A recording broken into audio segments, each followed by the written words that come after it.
everyone, welcome to my YouTube channel.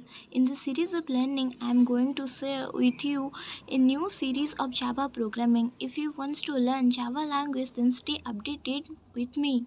So let's start the video. First of all, you must know that Java is a programming language, and I want to say that Java is a object-oriented programming language. And if you don't know what is class, what is object, then don't worry. You will learn what is Java, what is object, what is class by the end of the video. First of all, you must know that what is evolution of Java, where the Java language is developed. Java language is developed by James Gosling by the help of the Sun Microsystems in 1991.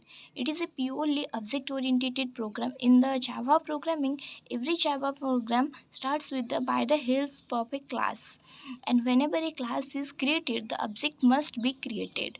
So it is called as a object-oriented language. And as Java supports object-oriented programming structure, we must summarize the OOPS. And what is OOPS? OOPS means object oriented programming structure.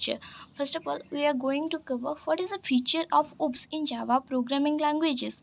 मतलब कि ये OOPS ये object oriented programming language हमारे लिए इतना important क्यों है, जबकि C एक procedural oriented language है and Java is more helpful than C.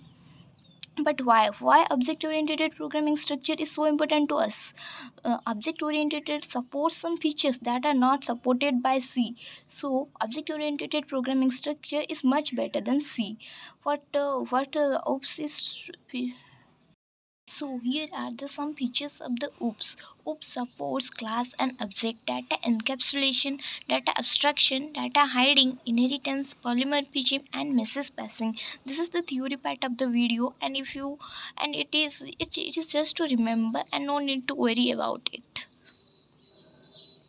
Let's start our first Java program. In this program, see, first of all, you write the program, then I will explain it. Import java.util.star is a function. It is a predefined function which helps to input command for users जो input करता है उसे लेने में और output show करने में help करता है ये function. Then class xyz. You know that every program in Java starts with the class. In this line class xyz is the name. You can take any name here, but remember जब भी आप कोई class name देते हैं तो programme के related ही दें, उससे ज़्यादा डिफरेंट ना दें, क्योंकि बाद में जब आप प्रोग्राम को देखेंगे आपको पता नहीं चलेगा मैंने ये प्रोग्राम बनाया क्यों था, लिखा क्यों था, किस काम के लिए ये लिखा गया था. सो रिलेटेड प्रोग्राम देना ही बेटर ऑप्शन है. Then curly braces start public static void main string args. मैंने ये बता दिया कि एवरी प्रोग्राम मतलब कि जावा प्रोग्राम स्टार्ट्स तो क्लास नेम से होता है, पर एग्जीक्यूशन काम करना प्रोग्राम का काम करना स्टार्ट होता है main function. Remember that every function starts with the execution process start with the main function. Every function starts with the main function. Then again curly braces is started and system dot out println hello Divya. And then curly system dot out println के बाद जो curly braces bracket में start हुआ है उसके बाद जो double quotes के अंदर जो भी आप लिखेंगे अंदर वो प्रिंट हो जाएगा. और सिस्टम डॉट आउट println के डबल क्योट्स के बाद सेमीकोलन देना जरूरी है. उसके बाद कर्ली ब्रेसेस एंड हम किए हैं, दोनों दो बार एंड किए हैं क्योंकि एक पब्लिक स्टैटिक वॉइड मेन के बाद जो कर्ली ब्रेसेस एंड हुआ है उसको एंड किए हैं, और क्लास xyz के बाद में जो कर्ली ब्रेसेस स्टार्ट हुआ है उसको एक बार एंड किए हैं. एक ऐसा प्रोग्राम लिख लिया जिसमें कि सिर्फ बिना कुछ यूजर से इनपुट लिए हमने सिर्फ एक लाइन को प्रिंट कर दिया. आप कोई भी लाइन को प्रिंट करवा सकते हैं सिस्टम डॉट आउट प्रिंटलन को यूज़ करके, कोई भी लाइन को. बट हमको एक ऐसा प्रोग्राम लिखना है जिसमें कि हम यूज़र से इनपुट ले और उस इनपुट को यूज़ करके कुछ भी ऑपरेशन करके उसे फिर से आउटपुट स्क्रीन में शो करे, उसको वापस कर दे. सो इतना याद रखिए कि when we can take input from the user, हम इनपुट से मतलब कि कीबोर्ड से कैसे कमांड उसके यूज़र से इनपुट कैसे ले. Okay, we can take input from user through buffer reader class and scanner reader class. These are the two scanner classes. These are two classes from which we can take input from the user. जावा में यही दो class को use करके हम user से input ले सकते हैं. बफर रीडर क्लास को डिफाइन करने का मतलब कि यूज़ करने का एक सिंटैक्स है. उसको सिंटैक्स है buffer reader B R is equals to new buffer reader new input stream reader B R dot read line. And then scanner reader class का है scanner reader S C is equals to new scanner reader system dot in. Buffer reader B R में B R की जगह आप कुछ भी नाम दे सकते हैं. ये सिर्फ एक नाम ही है. इस तरह स्कैनर रीडर एस सी में एस सी के बदले आप कुछ भी नाम दे सकते हैं, पर ये बी आर और एस सी ही रहे तो ही ठीक है, क्योंकि इसमें कुछ ज़्यादा फ़र्क नहीं पड़ता प्रोग्राम में. जब भी आप किसी यूज़र से इनपुट लेना चाहते हैं, तो अगर आप बफर रीडर क्लास के थ्रू लेना चाहते हैं तो बफर रीडर क्लास का सिंटैक्स लिखेंगे. अगर स्कैनर रीडर क्लास को यूज़ करके आप इनपुट लेना चाहते हैं तो फिर scanner reader S C new scanner reader system dot in का सिंटैक्स लिखना होगा. But we cannot use two classes in a program. मतलब कि बफर रीडर क्लास और स्कैनर रीडर क्लास दो एक ही जगह में यूज़ नहीं होता. हमें तो एक ही से इनपुट लेना है तो एक चीज़ से यूज़ करके ही हम इनपुट ले सकते हैं. लिए एक ऐसा प्रोग्राम लिखते हैं कि जिससे हमें यूज़र से दो इनपुट लेने हैं. हमें यहाँ इस क्वेश्चन में दो इनपुट लेने हैं यूज़र से और उसे ऐड करना है. क्वेश्चन दिया हुआ है कि write a program to add two numbers. हमें यूज़र से टू नंबर्स लेना है ए और बी, और उसका वैल्यू उस यूज़र से लेना है, कीबोर्ड से लेना है, और उसे ऐड करके फिर से आउटपुट स्क्रीन में शो करवाना है. तो import java.io.star ये एक इनपुट आउटपुट आयो का मतलब इनपुट आउटपुट पैकेज है जो कि इनपुट लेने में और आउटपुट शो करने में हेल्प करता है. Then class are I have already told you that every Java program starts with a class name. Here the class name is add. Then curly braces started. Public static void main string args throws ios exception. Throws ios exception इसलिए use किया गया है क्योंकि हमने buffered reader use किया है. Buffered reader class जब भी हम यूज़ करते हैं तब मेन फंक्शन में थ्रोस ios exception लिखना ज़रूरी होता है.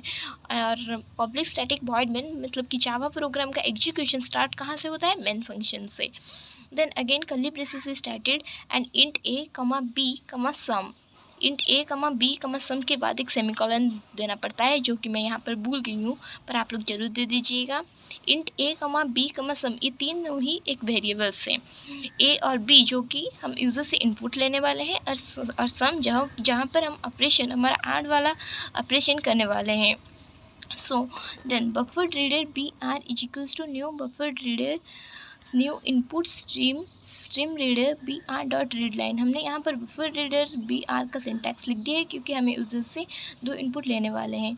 Then we are printing system dot out println enter two numbers. जहाँ मैंने आपको बताया था कि जहाँ system dot out println में जो भी लिखा होगा वो ऑटोमेटिकली प्रिंट हो जाता है.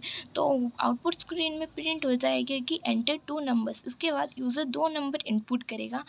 दो नंबर को इनपुट करने के लिए उसे पता कैसे, कंप्यूटर को पता कैसे चलेगा कि हमें दो नंबर का ही इनपुट लेना है?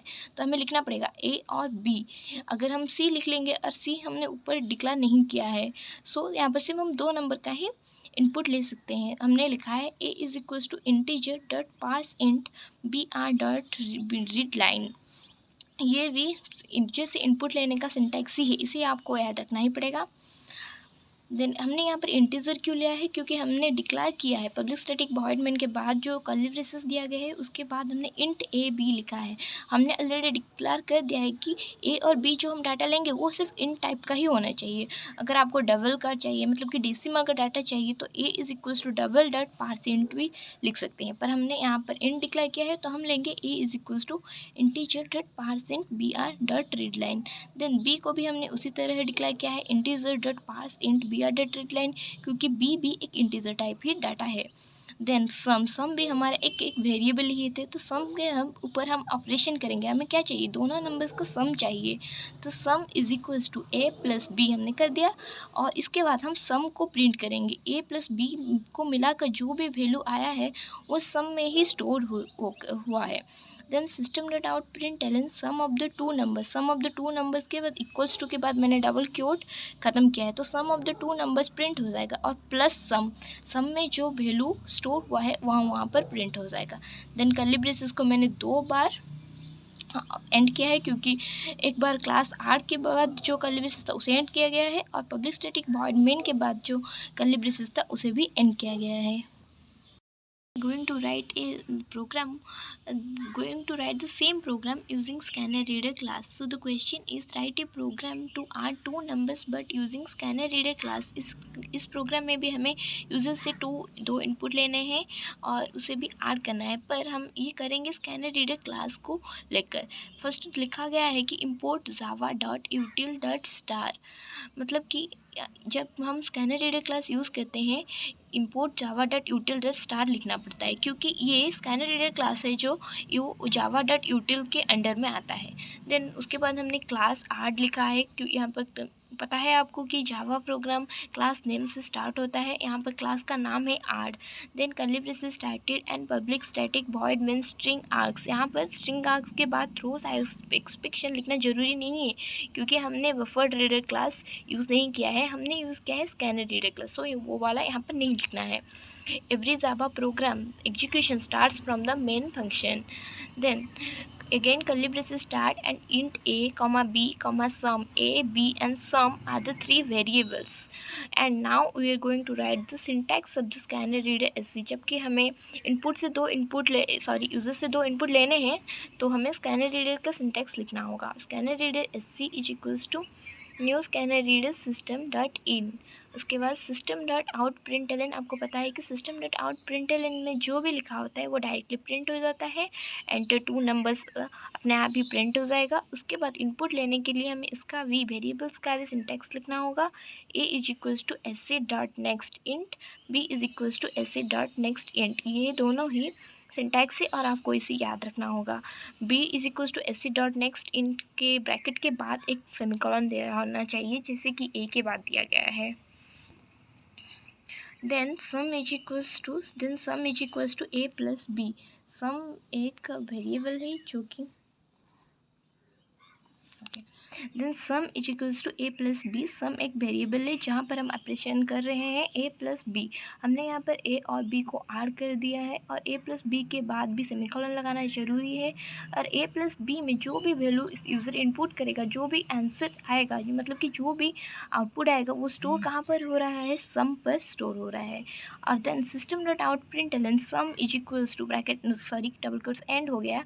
देन प्लस सम, प्लस का मतलब ये एसेस करता है, सम में जो वैल्यू है वो वहाँ पर प्रिंट कर देगा। सम इज इक्वल्स टू 13 14 जितना भी आएगा वो वहाँ पर प्रिंट कर देगा। Then curly braces end curly braces end. Again दो कर्ली ब्रेसेस एंड किया गया है दोनों बार, क्योंकि एक क्लास के बाद एक पब्लिक स्टैटिक वॉइड मेन के बाद जो कर्ली ब्रेसेस दिया गया था उसके लिए दो बार हमने कर्ली ब्रेसेस एंड किया है।